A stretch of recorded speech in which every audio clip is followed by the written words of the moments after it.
Okay, sabi ng mga nag-harvester, kahit daw sa Nueva Ecija, yung mga lipat tanim ngayon na season, ang pinakamalakas 90, minsan daw 80, may 70 pa, no? Mahina po talaga. Mahina talaga ngayon dahil sa tagulan. Pero pag second crop, sa isang hektarya mga 200, Wala naman. 180, 150 nga. 150. Pag ngayon, mahirap yung maka 100. So pinakamalakas na anin nyo ngayon, mga 80 lang. Lipat tanim pa yon. Talaga grabe, no? Sabog pala dito sa Sabog to, direct, yung dry. Patapos ng inararo, sabog na diretso. Wala nang gasto. sabugok.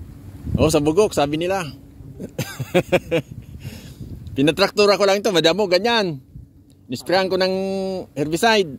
Tapos, pagkatapos sa traktura, dalawang traktura, tatlo, pinabugan ko na. Yun na yun. Walang gasto. Yung gasto lang, Taba. di na ako nagpataba nito.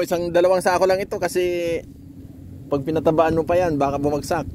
Dalawang sako lang pinatabaan ko ito. Kaya lang, yung sa herbicide lang. Sprayan mo lang ng herbicide, mga 2 bisis. So, matipid ito. Kasi kung papataniman mo to, ganyan ang harvest, pala. Talo ka. So, at least yan, kauntian ng gasto. So,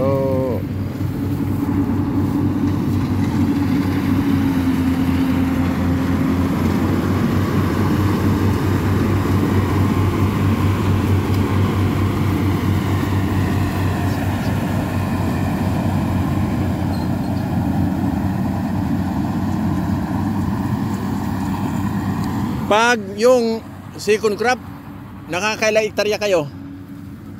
3. Mga maka 500 na kayo noon. Dikit-dikit naman ito yaw. Pag kaya ng 5. 5. Pag dikit-dikit. So nakakaabala lang pa nag-transfer kayo. Saan dadalhin ito kaya? Diyan lang. Sa plaza? So una ko tayo doon sa budiga. Hindi ko alam yun eh. Sakay ka na lang mamaya. Oo. Yung plaza, konti lang ng konti.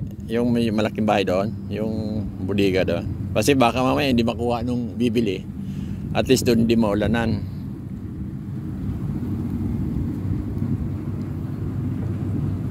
Kasi may contact si dyan na harap. Ayan.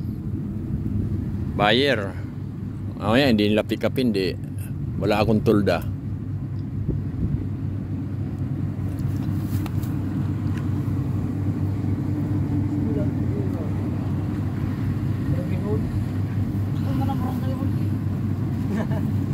Alin yung building na yan? School yan, yung Eduardo Cuangco Vocational National High School. Malaking school yan. Yun doon sa may istasyon. Ito yung kuya nila. Branch. Another campus.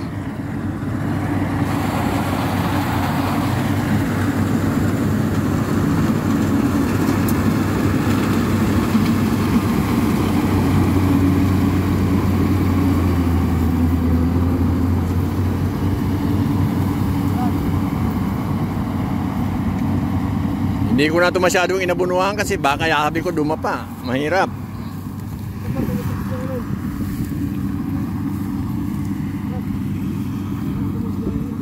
One, 2, 3, 4, 5, 6, 7, 8, 12, 14.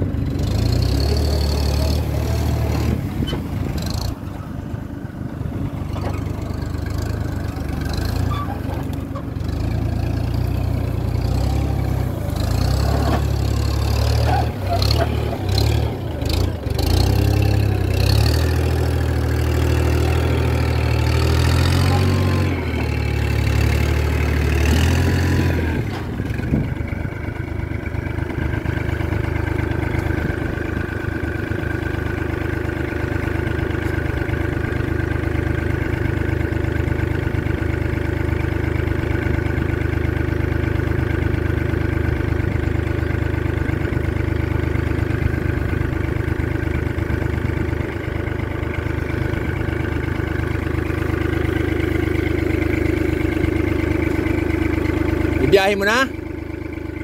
Mamaya pa?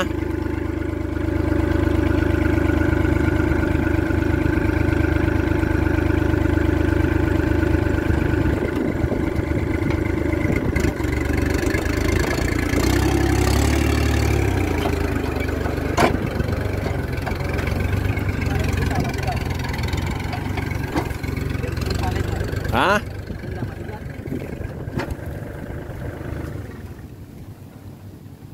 Maganda ba yan? Natimingan lang yung ulan nung nagbunga to.